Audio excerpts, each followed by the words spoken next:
Hey everyone! If you're a fan of the show, please head over to mikeyop.com and click the subscribe button. It's the best way to support us, and it's free. That's MIKEYOPP.com. Thanks! Hi, I'm Mike Oppenheim, and you are listening to Coffin Talk, Interviews with the Living, a weekly podcast that explores how our views on death affect the way we live our lives. This week, coming to me live from the San Francisco Bay Area, is a good friend of mine, Christopher Markisz. He's also known by many as Dub Sonata, and he's a musician as well as producer, and he's been a widely published landscape photographer. This guy is all about music and also philosophy. So welcome to the show, Chris. Thank you guys for having me. I'm happy to be here. It's super fun to reconnect with you, and I've been with you in Thailand, I've been with you in the Bay Area, I've been with you in New York, so it's cool to see the intersections of the many paths we've crossed and taken in life. We have one standard question we always ask our guests, and it's kind of boring, but it's helps our audience get to know you. So can you tell us how old you are, where you grew up, which I kind of said in the intro, and then what generation, if any, that you belong to? Sure. So I'm 40 years old. I grew up in New York City, and I guess technically I'm a millennial, but only by a few months. I think I identify more with Gen X. Yeah, we're certainly we're cuspers, everyone our age, so we're the same age and all that. Yeah, awkward generation. But yeah, I guess right in between the two. We were sandwiched. I guess some days I'm a millennial, some days I'm not. Yeah. We're doing a podcast together, so that kind of puts us in millennial category. But then the way we talk, I would say, is more Gen X. And actually, it's kind of related to me at least. You're actually born and raised in New York City, and not New York State, and not upstate New York, and all that. And I was actually, believe it or not, born in New York City, but I'm not raised there.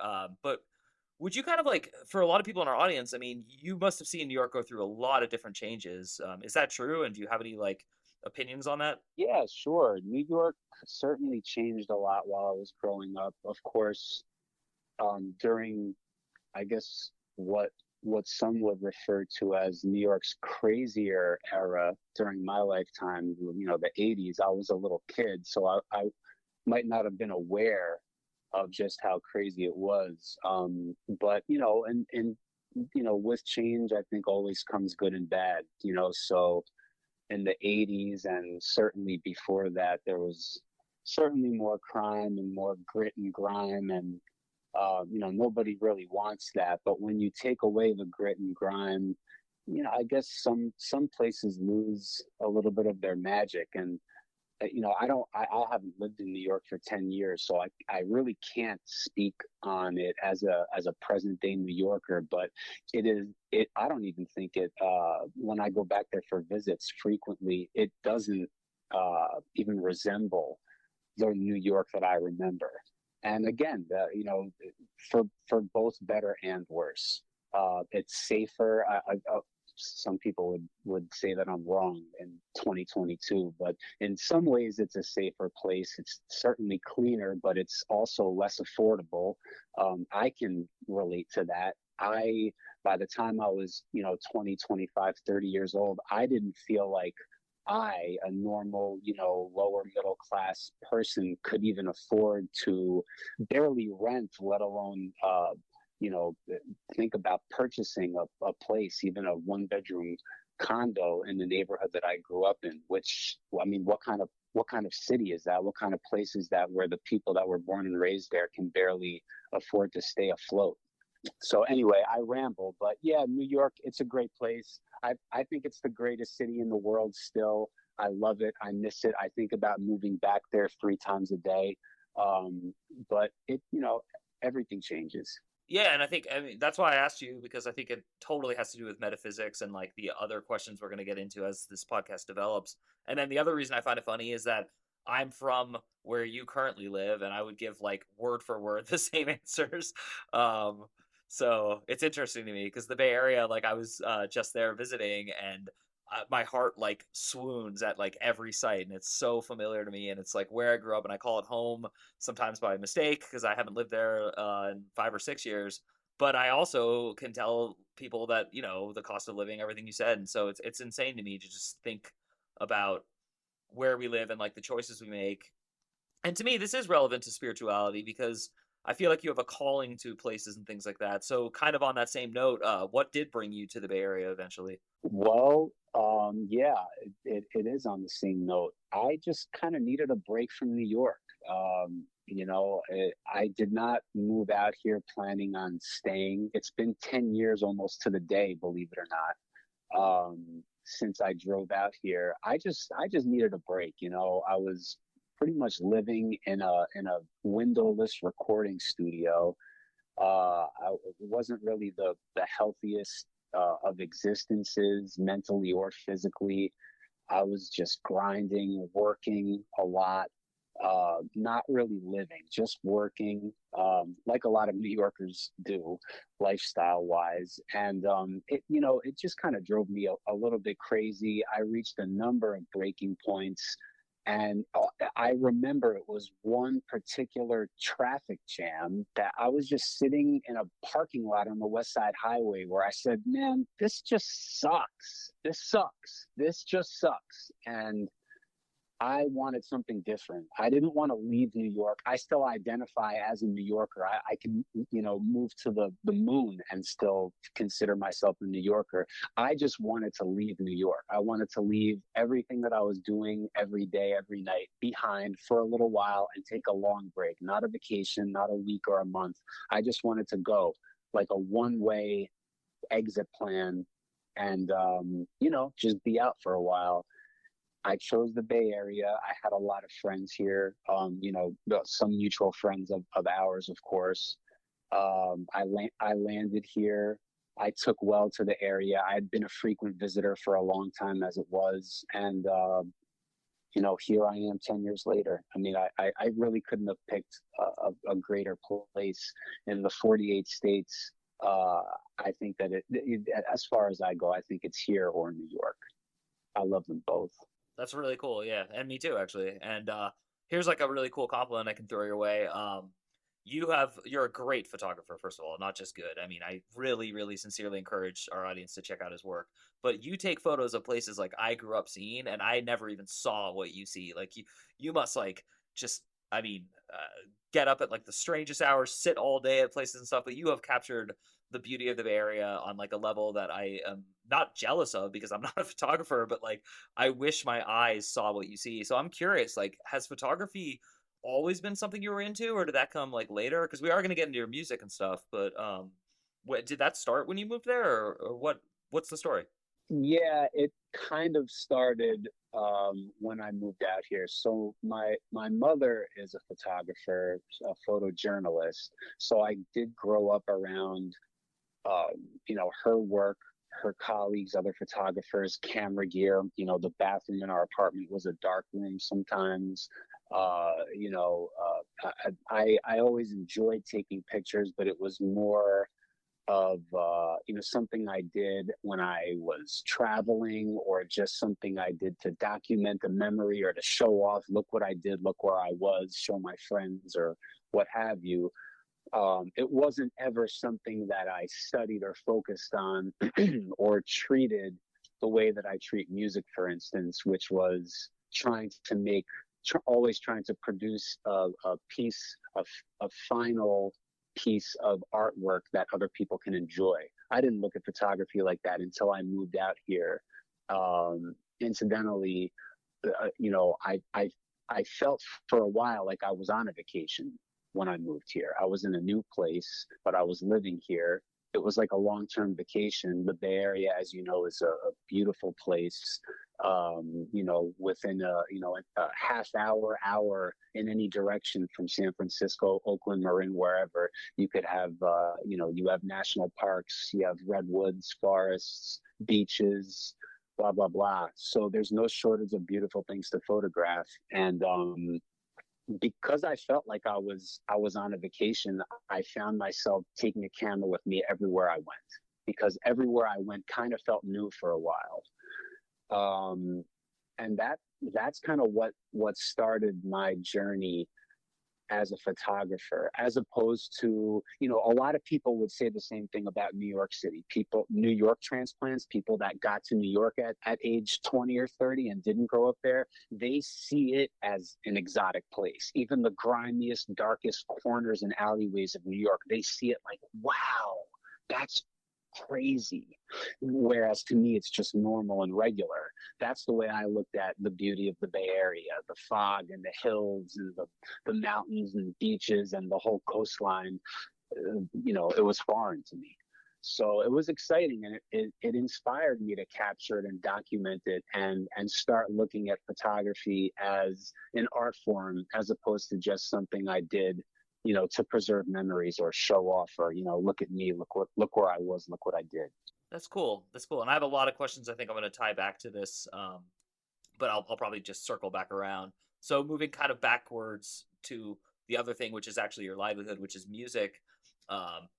This is like a weird question, but before you get into all the stuff about music that I'm going to ask you, what do you think about music videos? Just because I think, like, since you just talked about beauty and the profundity of like photography and stuff, and since you're so good at both, is that something you're interested in? Were you interested in it as a kid growing up? In making them? Not just making them, but like, do you feel like music needed the video? Like, how do you feel about the fact that like in our lifetime we saw MTV like go into like almost this weird thing where like the video itself was more important than the quality of the song, stuff like that. And if I'm putting words in your mouth, just say so. No, you're not. No, that's a great question. I mean, I enjoy watching music videos, and some of them are done masterfully. Um, I I do think that they are there to support music. And unfortunately, from a marketing standpoint, I think a lot of music suffers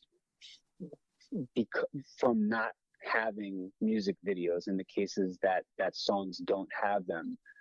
And it sucks because it's easier to market something that you can see and watch. It's easier to keep people in tune, listening, watching, whatever the case may be, if there's more than just one sense that's being stimulated. Music, for musicians, music is the product, but you need to stimulate the visual sense in order to keep people tuned in. So it can be a blessing and a curse. It's a double-edged sword. I deal with these questions all the time. I make music, but then the question becomes, okay, well, what are we going to do for a video for this song? Well, I don't want to make a video. I don't care about that. That's not my job. I'm not a videographer. I made the song. I want people to listen to it. But when it comes to selling the music and getting people to listen to it and getting people exposed to it, those are real problems. And if you're, I don't necessarily make music to be successful. I make music just because I like making it, but there does come a point in time where you do have to start thinking about the success and the sustainability of what you're doing. So yeah, I guess what I'm saying is that videos they're great. They can be great. They can be pieces of art in and of themselves. They can also be headaches. Yeah. And cool. So, I mean, like I said, I do these interviews very differently. Sometimes I work backwards, sometimes I work linearly. So today I'm kind of all over the place. But in my head, I'm creating a tapestry that totally makes sense to me because I'm trying to pick your brain about art and your growing up and then how that's going to interconnect with like what I consider to be the spiritual side of art. So you did mention your mother and that she was a photographic journalist, I believe you said. And I am curious about your upbringing with regards to religion or the lack thereof. So were you raised religiously? Are you still religious? Can we kind of get into that a little bit? Sure. I am not religious at all. I was raised how do I put it? I would say I was raised as a casual Catholic. I went to church on Sundays and I went to Sunday school and I was, baptized, received my first Holy Communion. I was confirmed around the 8th grade. I went through all those normal, typical protocols. But yeah, once I was confirmed, I remember vividly my mother saying, well, you're now confirmed. You're now whatever that even means in the Catholic Church. You're an adult member of of the church, and it's up to you now whether you go to church on Sundays. And I looked at her like, really? Like, after all these Sundays, it's now just up to me? No, I'm not. No, I don't want to go to church anymore. With respect to religious people, I, I never liked it. I didn't enjoy it. I sat there. It was boring to me. There was nothing engaging about it. As soon as I was old enough to like critically question some things, like when school broke and there was no more Sunday school, like for the summer, I'd say like, wait, people just don't just go to church in the summer. They just stop for a couple months and then pick back up in the fall. Like, that's weird. Is that what God's about? So I just kind of saw the BS in it for what it was. And of course, it's just my maybe ignorant opinion of it. I never liked it. I wasn't into it. And, once I was confirmed, it was just strictly weddings and funerals for me. I'm not really into organized religion. I respect everybody who is. Some people get a lot out of it.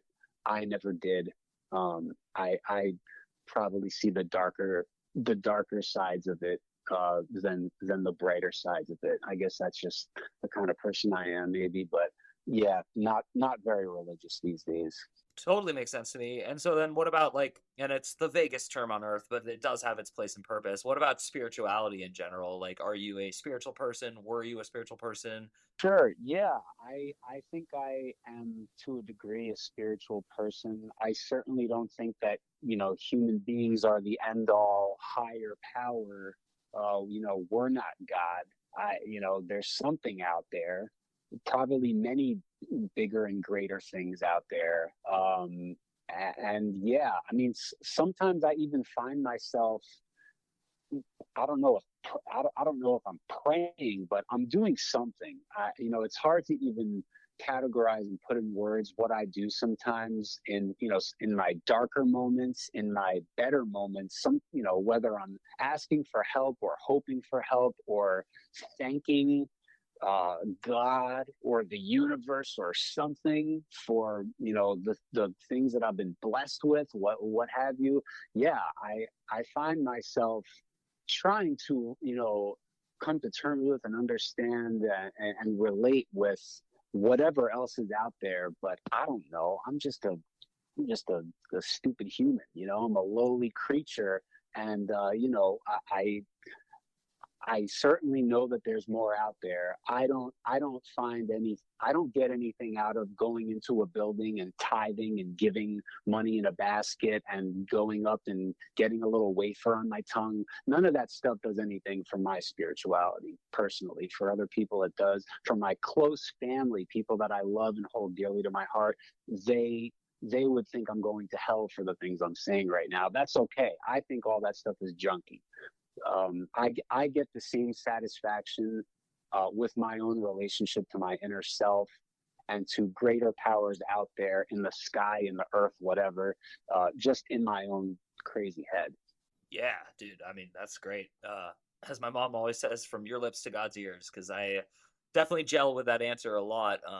Especially just it's such an interesting phrasing. You said in my darker and my better moments. And I think that's like a really great point to think about. So, kind of on that subject, it's not necessarily dark or bad, but what do you think is going to happen to you when you die? Like, not to other people, but what's your fantasy or your opinion of your own death? Oh, it's definitely not a fantasy. I mean, I want to live forever. Even in my most miserable moments, I don't want to die. It's the last thing I want to do. I just want to be here and continue growing and being better. I don't know. I have a feeling that I just die and that your matter just ceases to have any kind of biological life and you're just over. That's kind of what I think happens. I hope I'm wrong. I haven't been able to like find any sort of realistic explanation that I can come to terms with and truly believe where life continues. I really hope I'm wrong, and I search for it and look for it, but I fear that we are we are just matter. We're biological matter, and then we're done. You said you search for it. How do you search? I mean, I know I do too, but what is your way of searching? I just think about it. I mean, at 40 years old, we all know, people, many people who passed on, and I just I I I don't know. Maybe search isn't the right word. I think about it all the time. I maybe my brain is just more limited than other people's, but I can't wrap my head around, like, like deeper dimensions. I can read that stuff. I hear the words. I'm not one of these people who, thinks necessarily, or truly believes that when our body dies, our spirit and mind wanders elsewhere. I hope that's the case. I really do. If it is, I just don't understand. I don't understand it. I am hoping I'm wrong. In fact, I'm gambling on it being wrong, because, like I said already, I want to live forever. I don't want to just die. I am afraid. I'm afraid of dying. I mean, I think about it all the time. I don't want to die. I want to just chill. I want to be here. Even if I'm like, miserable, broke, poor, lonely, I'll find a way out of it. Just let me be alive. Man, I know we have a lot in common, but that is probably the weirdest thing we have in common is that, I mean, and I know I was put to that test a couple of years ago, and I remember saying it to all my friends. I'm like, even if this is the rest of my life, I am here. I just, it's like a movie, and whether I have popcorn or not, I'm watching it. So I love that answer. And then I kind of, I hope this isn't rude, and I hope it's not too uncomfortable, but you did agree to come on a podcast about death. So what was like your earliest experience with death, and how do you think that affected you? Well, with actual death, I mean, family members dying. My grandfather, I think my first grandparent to pass away was when I was 8 or 9, and a couple of years before that, it was my great uncle. So it was probably those two members of my family passing, which were definitely tough, very tough. I was, just on the cusp of, that age and that state of awareness where I realized that these people were not coming back anymore, and that they were just dead. They were dead. They had heart attacks. They died in a hospital, and it sucked. And that sucked for me. But I think what had much more of a greater effect on me, and a very bad one, was both of my parents having, and thank God surviving, cancer around the same time, which placed me in hospitals for like 4 straight years, like several days a week, just because, they had to also watch over me while they were fighting cancer. So I was hyper aware of like sickness and the, possibility of death during, before I hit 10 years old, way before that, in fact, 4, 5, 6, 7 years old, surrounded by that. And that stuff affects me to this day. I mean, I'm scared. Like, I hate doctors. I hate all that. So I'm deathly afraid, mortified of all that kind of stuff. I can barely stand to talk about it. I mean, not in this moment, I don't mind talking about it at all, but generally speaking, like, applicable to everyday life, I can't even like think about that kind of stuff. But of course I do. I do think about it constantly. You know what I mean? Yeah, I really know what you mean. I'm kind of curious. The thing you want to be wrong about, which is that when you die, that's it. It's all over. But if that is the case, what would you want your legacy to be? Oh, just pieces of artwork that I make, that people can enjoy the things that I did while I was alive, beyond beyond the time that I am alive. I mean, that's kind of why I do this stuff. I don't, like I said, like with photography, for instance, before I moved here and really started studying it, and treating it like a profession, I did it just for myself, you know. Um, Now I don't, and the same goes and has always gone for the music work I do, which is I make it. Yeah, I love it and I enjoy it, but once it's done, I never listen to it anymore. Once a song that I do or that I produce or help write with somebody, once we finish it, I mean, I never listen to my own things. It's there for the world. It's there, and will be here until the earth implodes.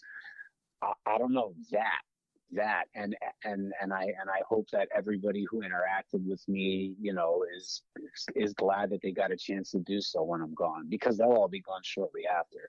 So really the only things that we're really going to leave behind are a handful of memories, uh and then those will all fade when everybody else that holds on to those memories fades. So for creatives like myself, I think it's the things that I make. I want to that is my legacy.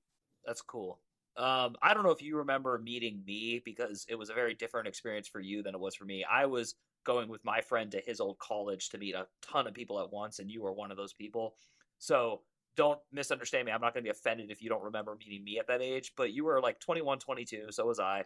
And you were about as different then from now as I could like possibly think in my brain. Now, of course, this is my memory, and I was, like I said, visiting, but I am curious if you A, see that in yourself, and B, was there one singular like moment that changed you the way I think you changed, or was it like a slow, gradual thing? I think it was a slow, gradual thing, but there have been uh, many, what's the word? Milestone moments, for better, many for worse, um, that have helped me grow and change.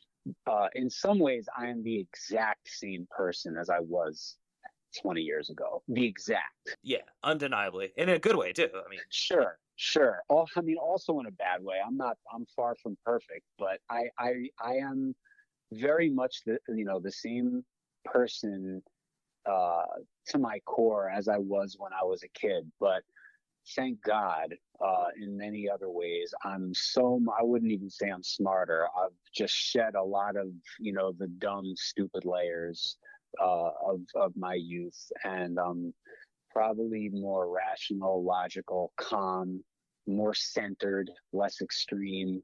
I just the reason I brought it up, it's the calmness. It's nothing else. It's that you are literally one of the more like calm people I know now. And it's not that you weren't calm. I'm not trying to like bring up who you were or anything like that. It's more that I feel like our audience could really learn something from you, because you are very wise. You are a profound thinker. And I know you talked about, like reading and thinking and all that and stuff, but I mean, you're just like a very, but you also have this personality where people really pay attention to you and listen to you, and you have like an ability to rub off on others in a very good way. And so I'm curious about the calmness, because I'd seen you, I saw you like 2013 through 2016 a lot, and then I didn't see you at all until a recent friend's wedding. And I mean, like seeing you again, it was awesome, and you're just like even more awesome. And so I'm kind of curious how you would explain that calmness specifically. Um, I guess maybe it's learning through experiences and, maybe some successes, but a lot of mistakes where not being calm results in, yields results that you didn't necessarily seek. And I think being as calm as you can and trying to think things through before taking action often, yeah, yields the results that you actually want to produce. That's a great answer. I totally understand that. Yeah, and thank you.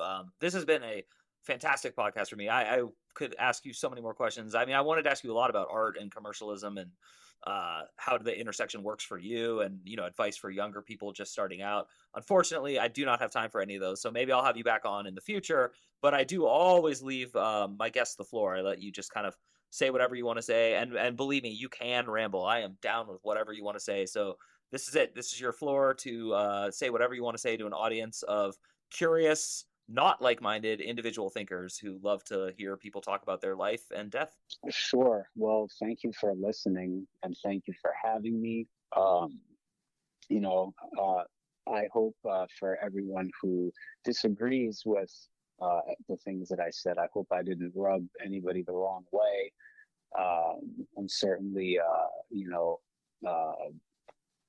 open and accepting of everybody and everybody's ideas and thoughts and feelings on religion, spirituality. I know I might have said a couple things that were a bit harsh, but yeah, it's a weird subject, and it is what it is.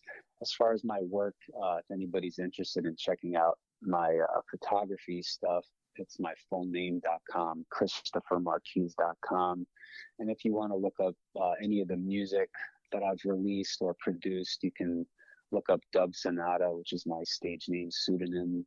I've got I got one new project coming out this year on Man Bites Dog Records, and another old project called Nights in Cuba that's going to be re-released as a double LP on vinyl, also on the same record label, which I'm excited about. And I've been, producing for a handful of artists, frequent collaborators, and some people that are that I haven't worked with before. I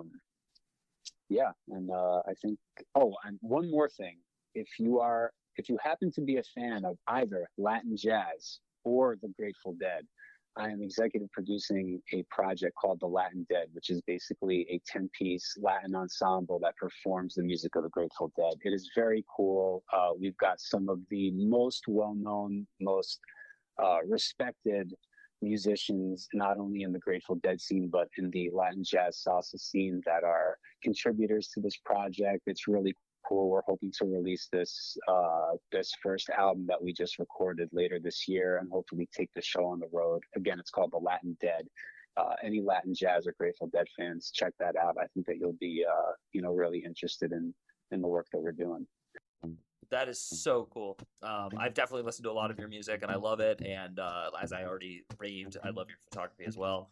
And as a huge Grateful Dead fan who's from the Bay Area, I will 100% be checking that out. So, Chris, thank you again so much for helping us put another nail in the coffin. You've been a wonderful guest. You're also a wonderful human. Thank you, Mike. And thank you for friendship as well. And for our audience listening at home, I hope you enjoyed another episode of Coffin Talk, Interviews with the Living. Once again, my name is Mike Oppenheim, and the best way to support the show is just simply to subscribe, and then also go to MikeyOp.com and maybe subscribe to the essay that comes out every week that goes tied into the podcast. Other than that, just listen when you can, maybe help us by telling a friend. But either way, we just wish you peace and love and everything else good that can come your way. So thank you to everyone, and we will see you soon.